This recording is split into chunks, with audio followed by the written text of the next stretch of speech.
A flight, a confrontation, a reckoning at 30,000 feet. Elijah Gaines was no stranger to conflict. A celebrated writer, a man of intellect and unshakable resolve. He had spent his life navigating spaces where his presence was tolerated but never truly welcomed. But on this ordinary flight, something extraordinary happened. It began with a request. As simple as an unsweetened iced tea. But by the time the wheels touched the runway, the cabin had witnessed a moment that could not be ignored. A power struggle played out in real time. A test of patience, dignity, and resistance. A seasoned flight attendant, Margaret Langley, had crossed a line one she never expected to be held accountable for. The tension built, slow at first, a quiet murmur beneath the hum of the engines.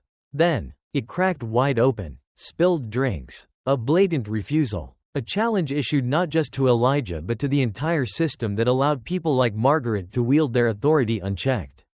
Passengers who had once been silent found their voices. A corporate official appeared, scrambling to contain the damage. The captain was called, and before the flight was over, an airline would be forced to confront a truth it could no longer deny. How did it all unfold? And what happened when the plane finally touched down? Where are you watching from today? If you love stories that challenge the status quo, don't forget to like, share, and subscribe. Now, let's begin. At first, it was nothing. A flight like any other. Bodies shuffling into narrow aisles. The static hum of a recorded voice reminding passengers to stow their bags and fasten their seatbelts. The scent of stale cabin air. A whiff of brewed coffee drifting from the galley. A journey that should have been forgettable. Elijah Gaines had no reason to expect otherwise. He was a man who had spent years traveling lecture halls, book signings, interviews, meetings. His was a life of movement, of careful navigation through spaces that had not always welcomed him. Still, he knew the rules, had long learned the delicate balance of being visible but unthreatening, present but unimposing. It was an old dance, one he had grown accustomed to. He settled into his business class seat, his tailored blazer neat against his frame, his notebook resting on the tray in front of him. The glow of his phone screen reflected in his glasses as he typed a quick note, just a few words for the speech he would deliver the next day. A moment of quiet, of solitude, of control. Then, the iced tea arrived. Elijah took one sip and paused. Too sweet. He never drank sweetened tea, not out of preference, but because of the diabetes that ran through his family like an unshakable curse. A simple mistake, easily corrected. He pressed the call button.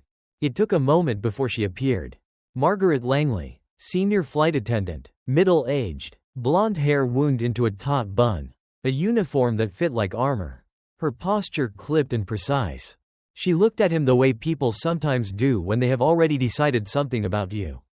A flicker of irritation, as if his request had disrupted some delicate order she maintained. Yes? Elijah lifted the cup slightly. I think there was a mix-up. I asked for unsweetened tea. This one sweetened. Margaret's eyes flicked to the cup, then back to him. That's what you ordered. A small thing, barely a moment, but the words carried something more. A dismissal, a resistance to the idea that he could know his own needs better than she did. Elijah's voice remained steady. I'm sure I asked for unsweetened. Margaret exhaled, not loudly, not rudely, but in a way that made it clear she was already tired of him. Fine, she said, reaching for the cup. The tips of her fingers brushed his hand, but she pulled back quickly, as if the contact had been unintended, as if it had been unwelcome. Then, she turned on her heel and walked away. Elijah let out a slow breath. It was nothing, a small moment, a misunderstanding. Still, something about the way she had looked at him, something about the way she had taken the cup stayed with him. She returned, the new tea in hand. But this time, her movements were sharper, her grip tighter. She placed the cup down with more force than necessary. Not enough to spill, but just enough to be noticed. Elijah caught the way her lips curled. A small thing, almost imperceptible, a flicker of something unspoken. And then, she muttered it. It was barely a whisper. But he heard it. Some people don't know how to fly. There it was. A phrase that, on the surface, meant nothing. But Elijah knew better. He had spent a lifetime deciphering the language of contempt. The coded messages wrapped in civility. He had learned to hear what was meant, not just what was said. She turned quickly, as if she had not spoken at all. Elijah sat still, the warmth of the cup against his fingers. A part of him, the part that had spent years learning how to choose his battles, told him to let it go. But something else, something deeper, something older, refused. The cabin had settled, the quiet lull of travel washing over the passengers. The engines hummed, a steady backdrop to the whispers of conversation. Elijah set the cup aside, folding his hands together. He could let this pass. Or he could press the call button again. His fingers hovered over it, hesitating for only a moment. Then, deliberately, he pressed it, and the tension in the cabin shifted. Though no one knew it yet. Not even Margaret Langley. Not yet. At first, there was no reaction. The world inside that cabin continued as if nothing had changed.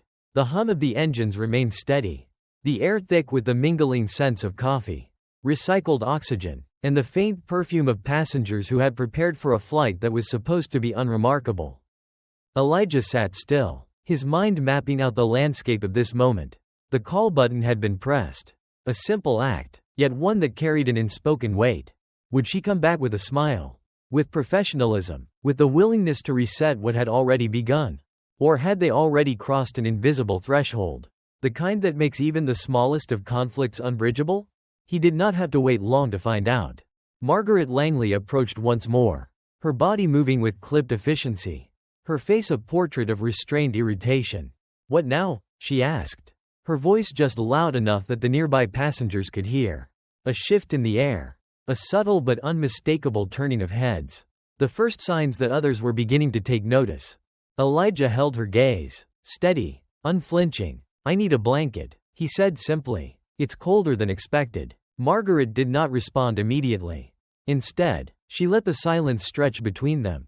Let the question dangle as if it had been an imposition rather than a request. Then, with an exaggerated sigh, she said, "We're out." Elijah's eyes flicked past her, to the rows ahead, where he had seen blankets being passed out not long ago. "That's strange," he said. "I just saw some being distributed a few rows up." Margaret's jaw tightened. The air inside the cabin grew heavier. Conversations had quieted, the awareness of something unfolding spreading through the rows like a slow-moving current. A test. That's what this was. A game of endurance. Would he let this pass?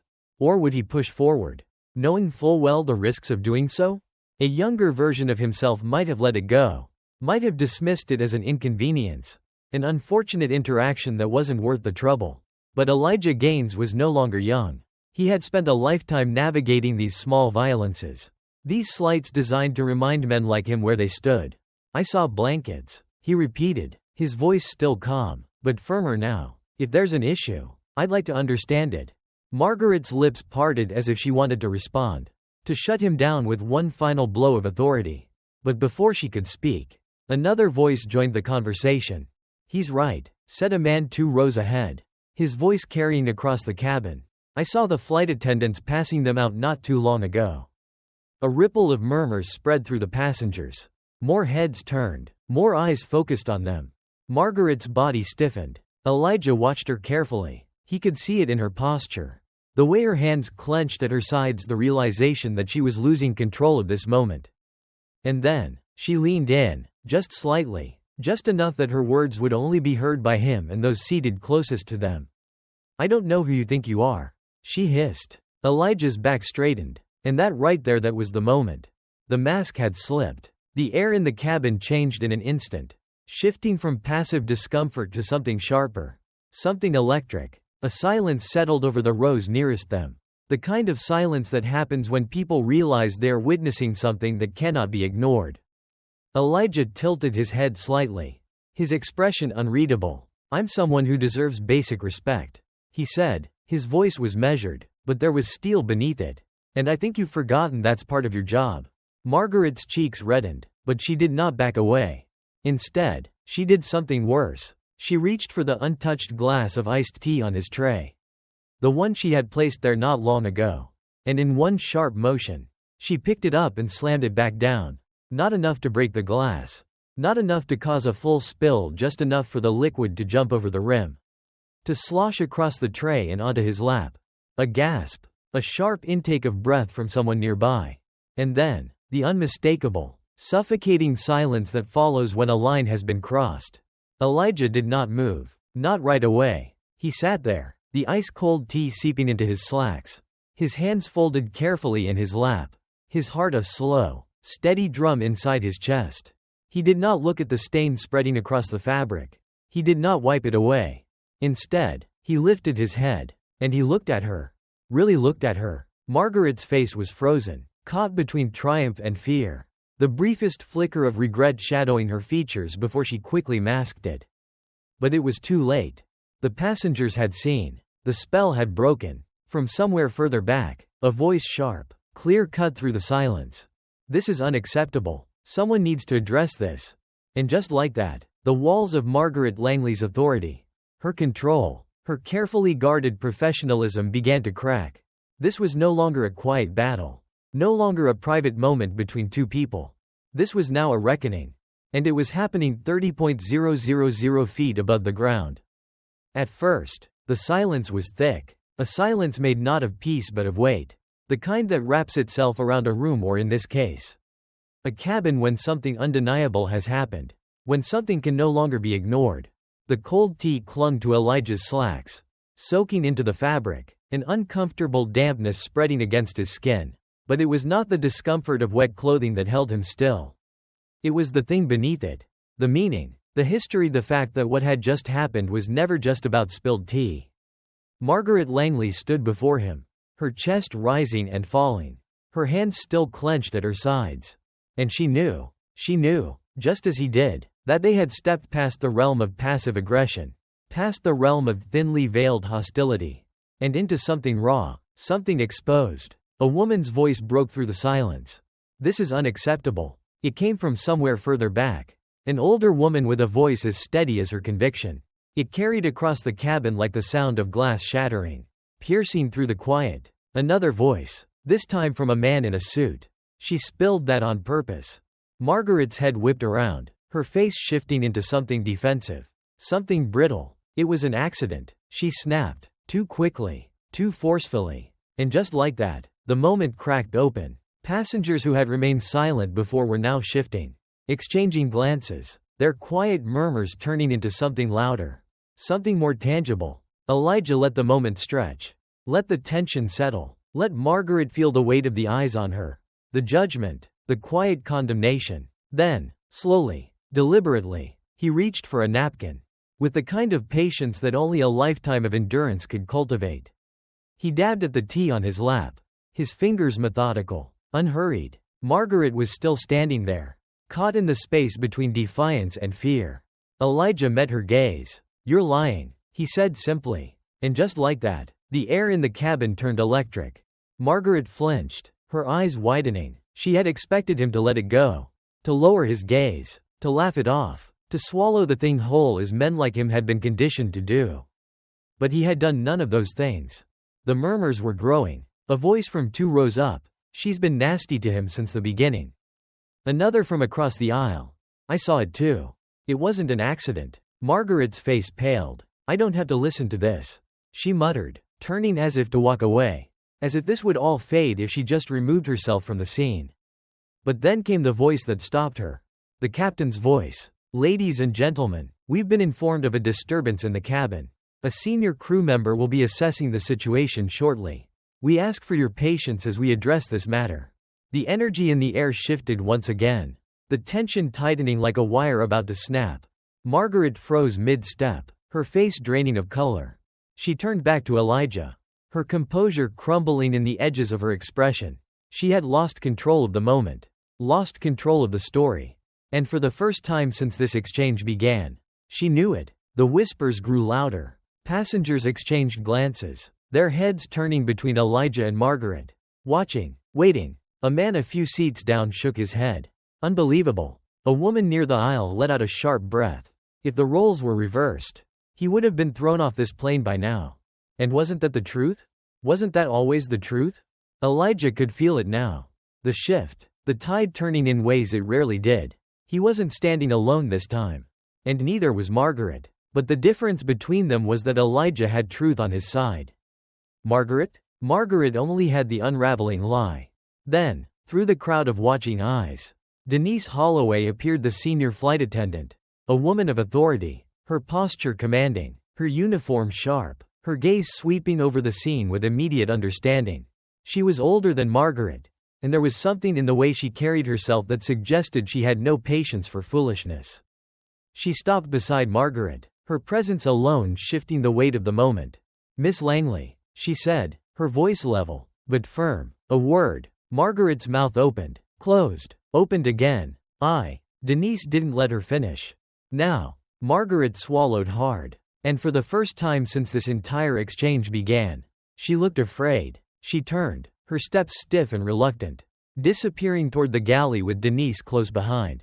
The moment she was gone, the tension in the cabin shifted once again. The murmurs returned, the quiet hum of conversation spreading in waves. Passengers whispering in hushed voices. Elijah let out a slow, controlled breath. It wasn't over. Not yet. But something had changed. For the first time in a long time, he was not the only one holding this story in his hands. And that made all the difference.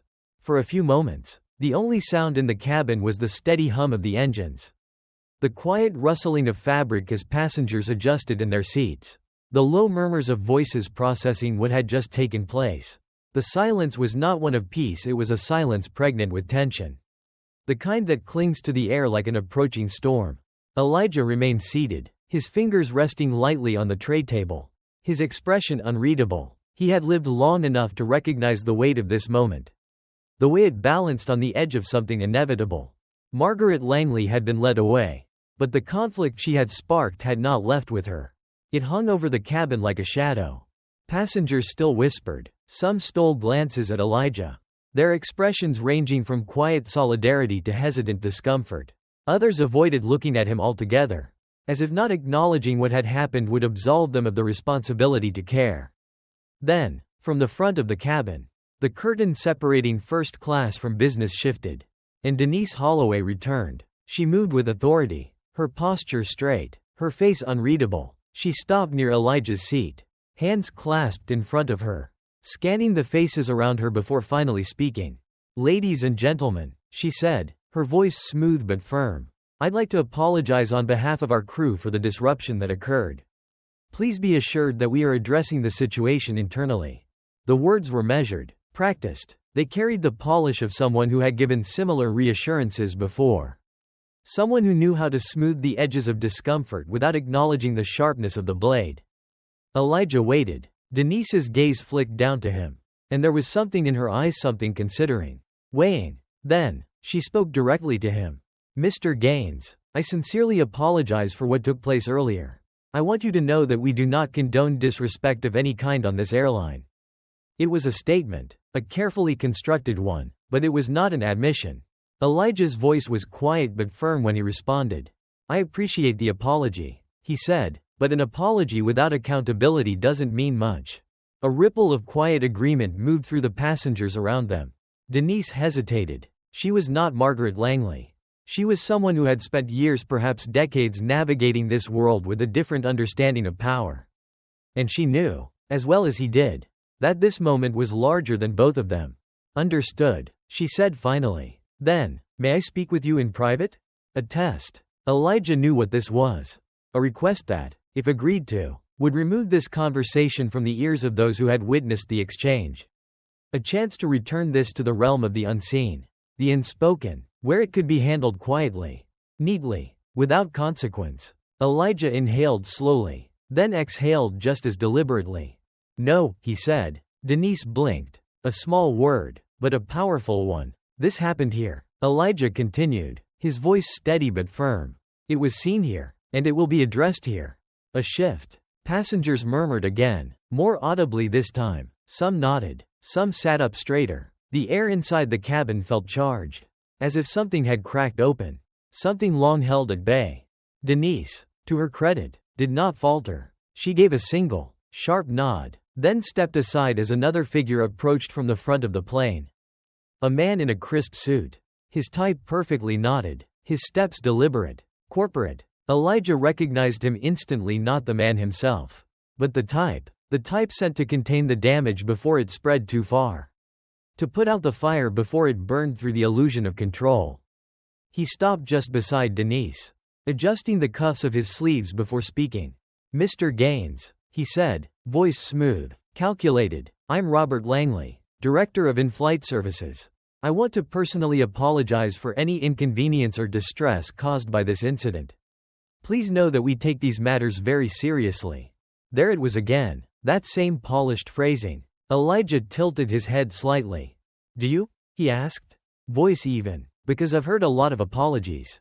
Mr. Langley, but not a single mention of accountability. Langley's expression remained composed, but Elijah caught at the flicker of discomfort, the momentary shift of his weight. Elijah leaned forward slightly, his fingers laced together. Tell me, he continued, his voice quiet but cutting. If I had been the one to spill that drink, if I had been the one to speak with hostility to a member of your staff, how long do you think it would have taken for security to remove me from this flight?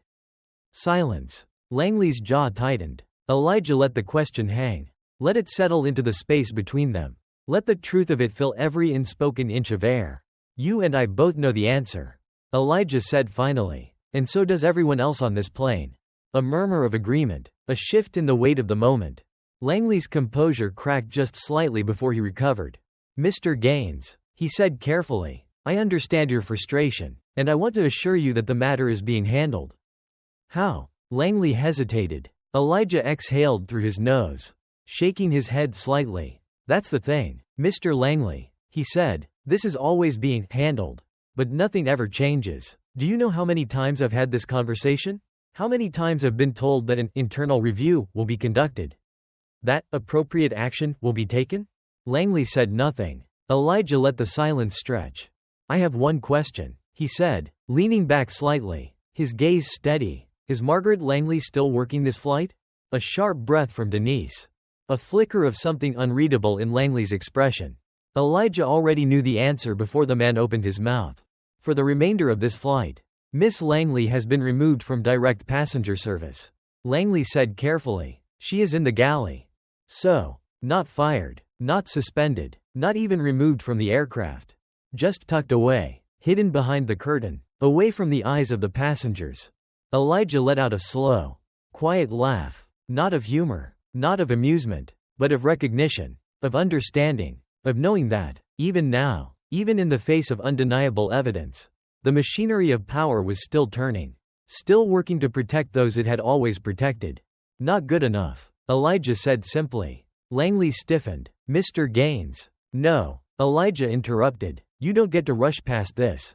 You don't get to make this disappear. He exhaled sharply, then said, his voice clear, I want a formal, written acknowledgement of what happened here today. Not just to me, but to every passenger who witnessed it. I want transparency, not corporate rehearsed apologies. I want consequences, not containment. And I want to know before I step off this plane what steps you will be taking to make sure this does not happen again. Langley hesitated. Passengers were watching, listening, waiting. Elijah tilted his head. Well? Langley swallowed once. Then, finally, he nodded. I'll speak with corporate, he said. You do that, Elijah said, voice cool. Then, settling back into his seat, he reached for his napkin once more, dabbing at the last remnants of the spill. And the plane continued forward, slicing through the sky, carrying a moment that would not be erased. At 30,000 feet, the world below had been reduced to a blur: mountains, rivers, cities, all indistinct beneath the clouds. But inside the cabin, there was no such distance. Inside the cabin, the air was tight, the silence charged. Elijah Gaines remained seated, his posture composed, his expression unreadable. But beneath that carefully measured exterior, something simmered. It was an old feeling, familiar and bitter, a sensation that, despite all his achievements, all his careful navigation of spaces that had never been built with him in mind, he was still here, still in this moment, still explaining, still demanding, still waiting for justice in a world that always asked men like him to be patient. Robert Langley, the suited corporate representative who had materialized as soon as the situation turned into something too large to contain, stood beside him, shifting his weight in quiet discomfort. His apology had been given, his assurances made, but Elijah had not let him escape. Not yet. You said you'd speak to corporate, Elijah said, his voice even. I assume that means you've had time to figure out what happens next. Langley cleared his throat. Yes, he said carefully. "I've been in contact with our operations team. I want to assure you that we're taking this very seriously."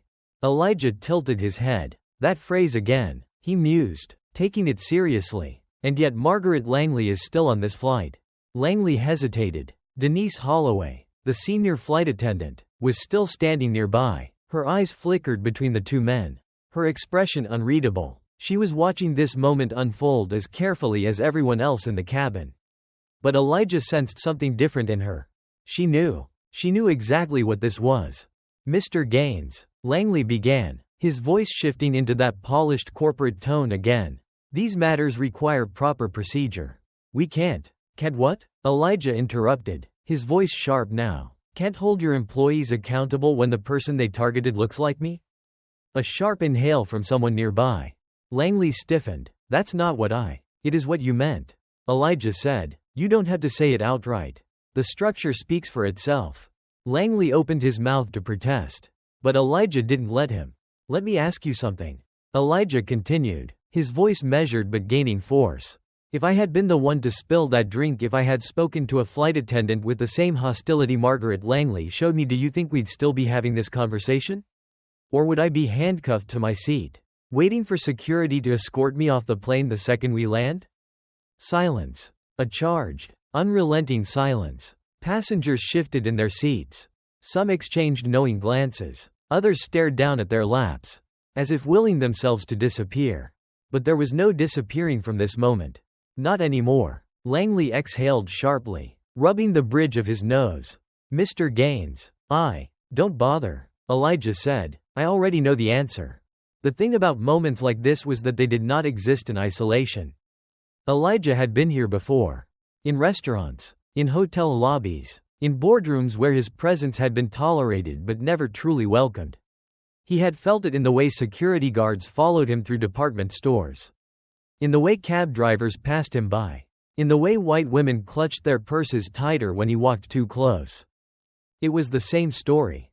Always. It had simply taken a different shape today. And that was why he could not let this moment pass. The murmurs among the passengers grew louder now. A restless current rolling through the rows. A woman a few seats ahead, a white woman, perhaps in her 60s, shifted in her seat and turned to Langley. "He's right," she said simply. "You're not doing enough." Langley turned to her, as if surprised to be challenged from an unexpected angle. No, she cut in. "Don't explain it to me. Explain it to him." She gestured toward Elijah. "Because the way I see it, you're hoping if you stall long enough, this will all die down by the time we land." Another voice joined hers, a younger black man, sitting a few rows back. "She's got a point," he said. "We've all seen how this plays out." Langley's face paled slightly. The balance of power had shifted.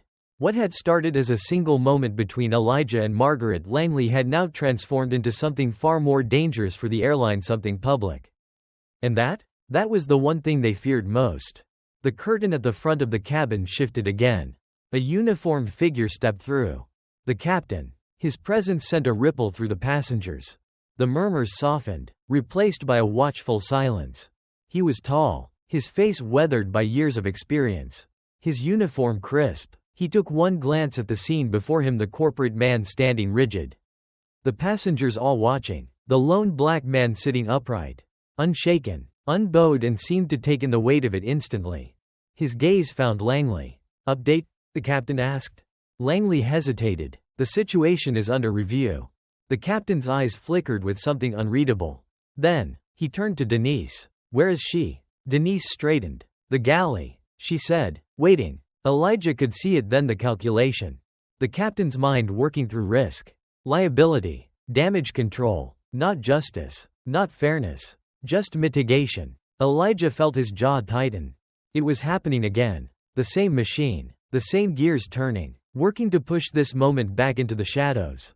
And then, from the row behind him, another voice, strong, unwavering. "This needs to be handled now," said the older woman who had spoken before. "Not when we land. Not after corporate has time to smooth it over.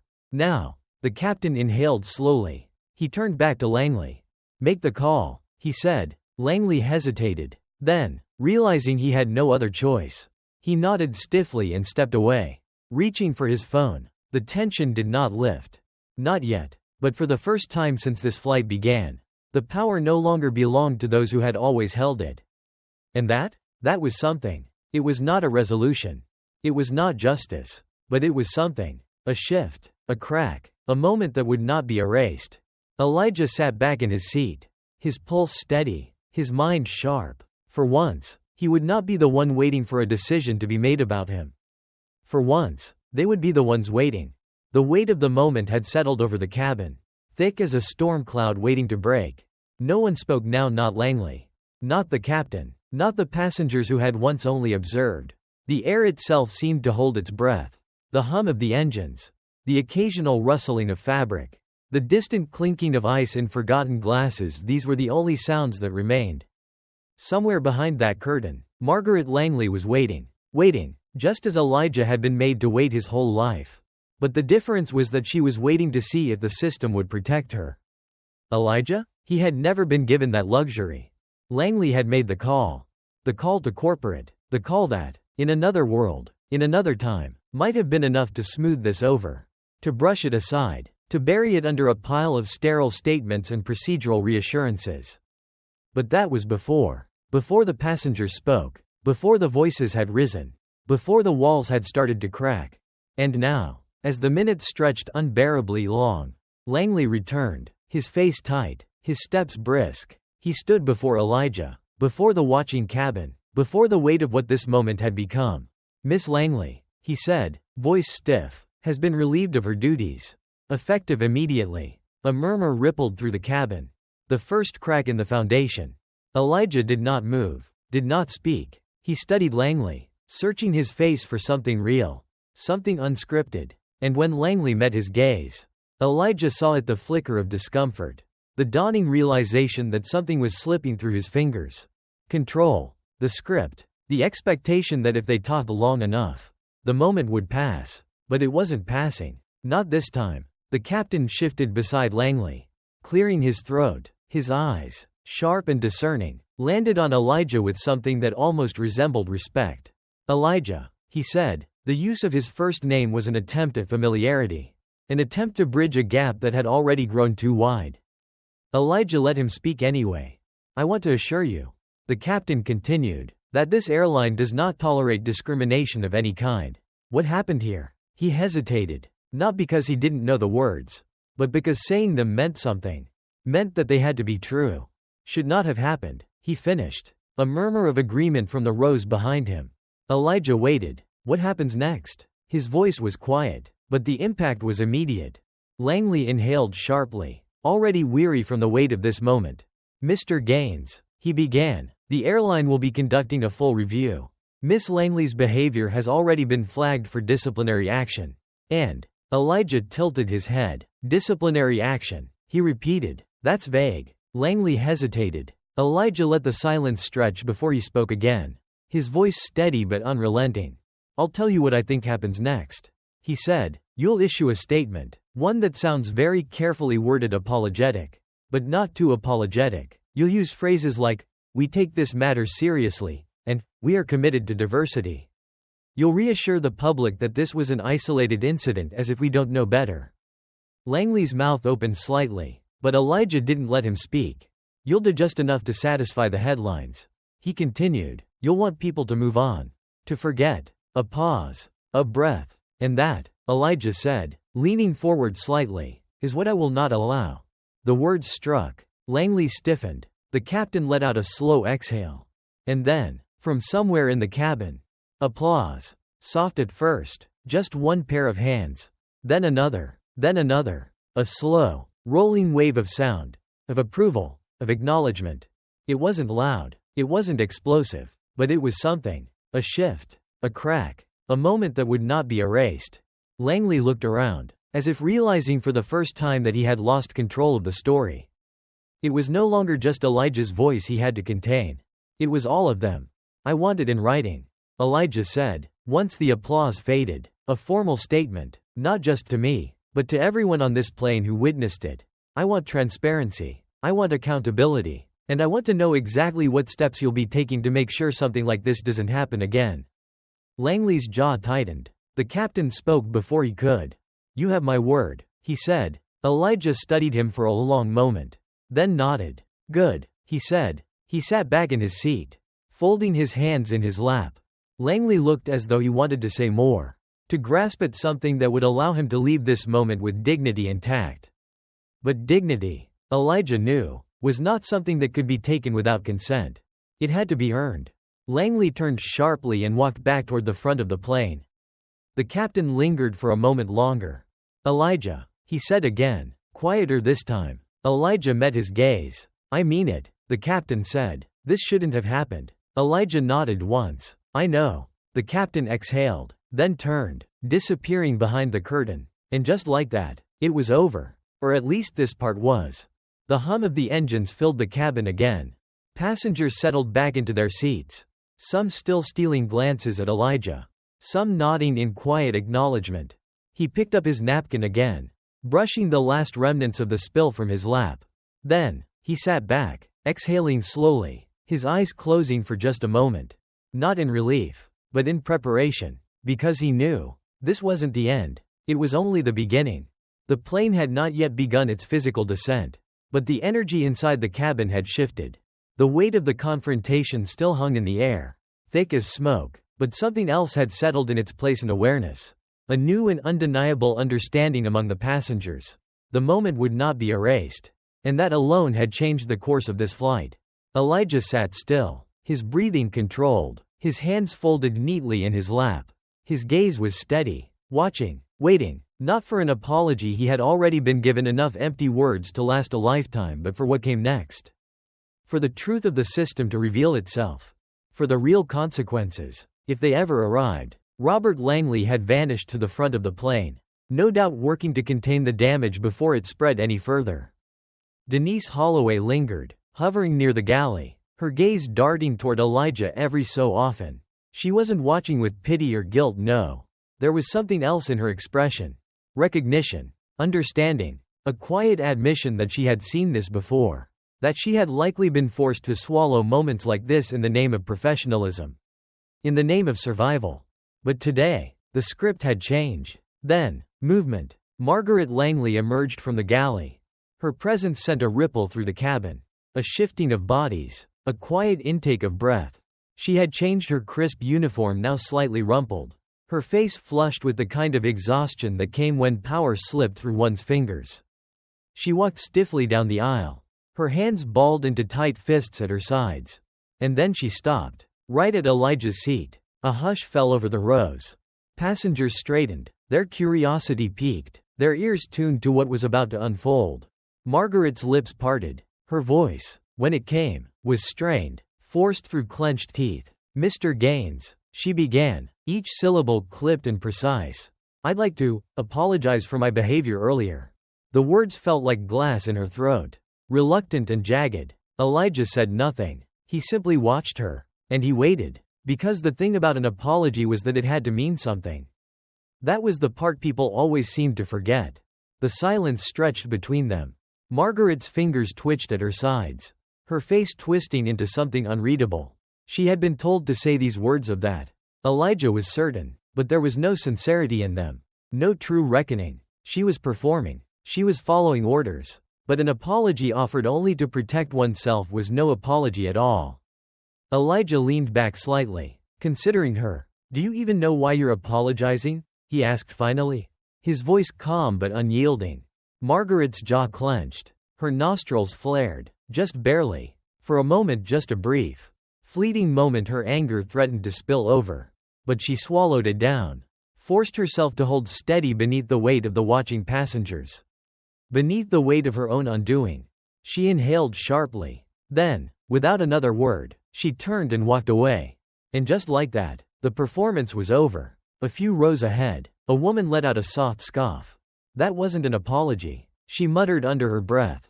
A man beside her nodded, shifting in his seat, not even close. A beat of silence. Then, the voice of an older black woman. Soft but firm. But we all saw it. We all heard it. That's more than what usually happens. And wasn't that the truth? Elijah exhaled, slow and measured, his fingers tapping idly against the armrest.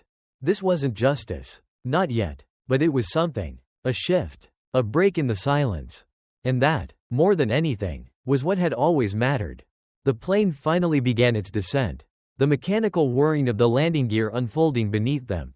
A final announcement crackled over the intercom, the captain's voice smooth, controlled. "Ladies and gentlemen, we'll be landing shortly. Please ensure your seat belts are fastened and your tray tables are in the upright position. We appreciate your cooperation." Elijah felt the slight pull of gravity as the aircraft dipped, the world outside the window coming back into focus. Soon, they would land. Soon, the real test would begin. Because it was never just about what happened up here, among the clouds, in the thin air where rules could be rewritten, where words could be manipulated, where power could be wielded without consequence. No, the truth of the matter was waiting for them down there, on the ground, where statements would be issued, where damage control would begin, where Elijah's name would either become another entry in a long history of quiet injustices or a force that would demand change. He already knew which one he intended it to be. As the wheels touched down, the passengers braced for impact. But Elijah? He sat still, unmoved, and ready. The plane touched down with a shudder, the wheels gripping the runway, the force of landing pressing the passengers into their seats. Outside the window, the tarmac stretched endlessly beneath the muted glow of airport lights. The sky, once vast and infinite, now felt smaller, the cabin a confined space where everything that had happened still lingered in the air like an unshaken storm. The seatbelt sign blinked off. A collective exhale. Passengers reached for their bags, shifting in their seats, stretching limbs stiff from travel. But no one moved with the usual urgency of arrival. Because something else was about to happen. Something everyone was waiting for. Elijah Gaines remained seated, his hands resting lightly on the tray table. His face calm, composed, but his body was taut with expectation. The moment was not over.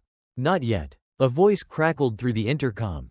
"Ladies and gentlemen, we ask that you remain seated momentarily while we finalize a situation with the crew. Thank you for your patience." Murmurs spread through the cabin. Passengers exchanged glances, some craning their necks to see the front of the plane where the curtain remained drawn. Langley was back there. The captain, too. Margaret Langley, wherever she had been tucked away, was likely awaiting her fate. And Elijah? Elijah was waiting for the truth to reveal itself. Would this be just another corporate maneuver? A quiet removal? A polite escort off the plane? An internal review that led to no real consequences? Or would this moment, this undeniable public moment, become something else? A reckoning. The curtain shifted. Langley emerged first, his face a mask of professionalism, but his shoulders held the weight of exhaustion. Behind him, Denise Holloway, and then two airport security officers. A ripple of awareness moved through the passengers. No one spoke, but everyone understood. Langley cleared his throat. "Miss Langley," he called, turning toward the galley. "Please step forward." A pause. A hesitation. Then footsteps. Slow. Deliberate. Margaret Langley emerged, her face carefully blank, her uniform still crisp, but her posture betraying the tension she carried.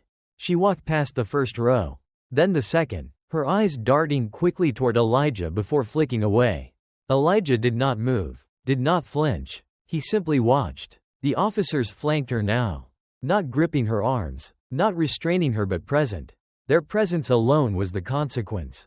"Miss Langley," Langley said again, voice measured, rehearsed, "you will be escorted off this aircraft. Effective immediately. You will not be returning to active duty pending a full investigation." More murmurs. Elijah caught the shifting expressions, some passengers nodding in quiet approval, others merely watching, passive observers to a story they had not expected to witness. Margaret's lips parted, as if she wanted to say something. But she didn't. She swallowed whatever words had been forming, lifted her chin slightly, and continued walking down the aisle, past the rows of watching eyes, past the witnesses, past the truth of what had unfolded here. And then, she was gone. The officers followed, stepping off the plane behind her. Langley lingered for a moment longer. Exhaling slowly, he turned to Elijah, as if searching for something understanding, perhaps, or a sign that this moment would not grow into something larger than what it already was. But he found no such thing. Elijah's expression was unreadable, his silence louder than anything Langley could say. With a stiff nod, Langley disappeared behind the curtain again. The energy in the cabin had shifted. Passengers who had remained quiet before now stole glances toward Elijah. Some offering nods of approval. Others simply absorbing the weight of what had transpired. And then, a voice from across the aisle. "Thank you." Elijah turned. An older black woman, perhaps in her 70s, her face lined with years of experience. With knowing, she met his gaze, her expression steady. "We've seen this happen too many times," she said, "and we've seen it brushed under the rug just as many." Elijah inclined his head slightly. "Not today," he murmured. She smiled, the kind of smile that carried history, that carried understanding, that carried the weight of every time she had seen men like him forced to choose between silence and consequence. "Not today." The flight crew resumed their final announcements. The passengers began gathering their belongings, preparing to step back into the world, to take this moment with them or to leave it behind. Elijah reached for his briefcase, slipping his notebook inside. Then, he stood. As he stepped into the aisle, a few people reached out, not with words, but with touch. A hand on his shoulder, a subtle nod, a quiet acknowledgement. The story would not end here. And the world beyond this plane, the one waiting for him at baggage claim. The one waiting in news headlines, in social media posts, in corporate boardrooms, would soon be forced to reckon with what had happened here. Elijah stepped off the plane and into the next battle.